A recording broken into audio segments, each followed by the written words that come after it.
Doktor, ne hoş bugün her ikinizi bir yerde gördüm. Bilirsin, Yorgun görsənirsiniz. Ne işler görmüşsünüz bugün? bugün 6-cı gündür həftənin.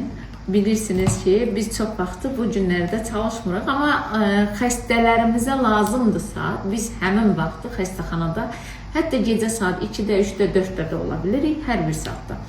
Yəqin yorğun deyilik. Yorğunluğumuzu da xəstənin yumurtaları çox oydu, Bəli. onun üçün deyirsiniz. Mən topladım, verdim embriologumuza. Embriologumuz yumurtaların, o çox yumurtanın keyfiyyəti və kəmiyyəti haqqında biraz izah etsə daha yaxşı olar. Biz bugün yaptığımız OP işleminde toplam 35 tane yumurta aldık. Bu 35 tane yumurtanın ama hepsi de keyfiyetli değil. Çünkü biz bu polikitoz hastalarla bunlarla karşılaşabiliyoruz.